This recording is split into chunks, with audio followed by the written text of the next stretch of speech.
Nous voulons réussir notre vie, mais sans difficulté. Nous voulons avoir le succès, mais sans épreuve. Si tu n'as pas connu le chagrin d'amour, tu ne vas pas connaître le véritable amour. Avant d'être élevé, tu dois connaître ce que veut dire rabaisser. Tu remarqueras que celui qui est passé à côté de la mort voit la vie différente. Il ne blague pas avec sa vie, il comprend que c'est du sérieux.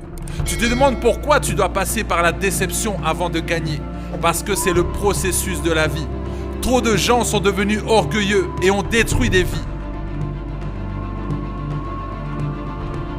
Quand tu es rabaissé, critiqué, humilié, rejeté, et que tu réussis à te sortir de là, que tu es guéri de ces blessures, tu auras plus envie de te battre. Tu te rappelleras toujours où tu étais, dans quel état tu étais et comment tu es devenu aujourd'hui. L'humilité précède la gloire, l'arrogance précède la ruine et l'orgueil précède la chute. Tu as un appel sur ta vie, tu es appelé à briller dans ce monde, tu es appelé pour impacter des nations. Sais-tu qu'à travers toi, des vies peuvent être transformées? Sais-tu qu'à travers toi, des nations peuvent être sauvées? Sais-tu qu'à travers toi, ta famille peut être sauvée? Est-ce que tu le crois? Est-ce que tu réponds à cet appel?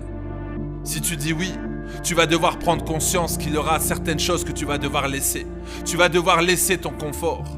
Le cerveau recherche toujours le plaisir. Il est alimenté par la dopamine. Il ne veut pas quitter la zone de confort.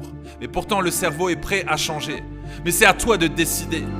Essaie juste de jeûner une seule journée sans manger ce que tu as l'habitude de manger. Tu auras des maux de tête. Car le corps est habitué. Ce changement perturbe ton organisme. Et c'est là que tu dois mettre la volonté et dire « Non, je résiste ». Être dans la zone de confort t'apporte un sentiment de maîtrise et de sécurité. C'est là que tu dois lâcher prise. Tu dois aller vers l'inconnu et faire confiance à Dieu. Et foi que ce changement va t'amener une nouvelle expérience. C'est dans l'inconfort que le cerveau se développe. Tu veux te développer davantage, alors change tes habitudes et va chercher le changement. Fais ce que tu n'aimes pas faire. Bouscule ton cerveau, casse ta routine. Oui, cet appel va te coûter des relations. Cet appel va te coûter des heures de sommeil en moins. Cet appel va te coûter du confort. Mais ne pense pas que ce sera facile. Mais cela en vaut la peine.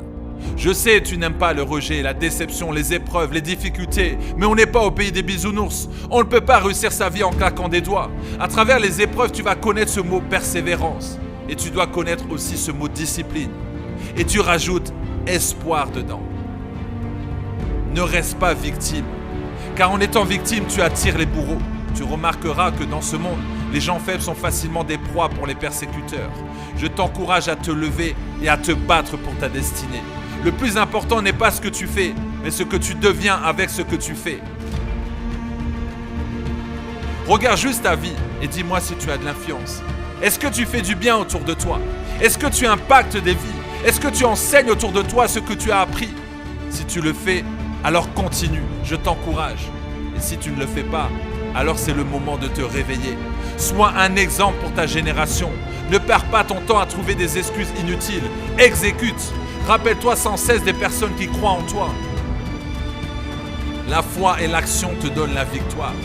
Si tu te plains sans cesse en disant c'est à cause de ma mère, mon père, ma famille, à cause du gouvernement, à cause de mon patron que ma vie n'avance pas, et sache qu'effectivement, ta vie ne va pas avancer. Le fait de blâmer les autres ne va pas t'ouvrir les portes. Regarde devant et avance, c'est tout. Tout va dépendre de ce que tu penses, de ce que tu dis et ce que tu fais. Pour que le courage et la foi soient efficaces, il faut associer les actes aux paroles. N'oublie pas pour qui tu le fais.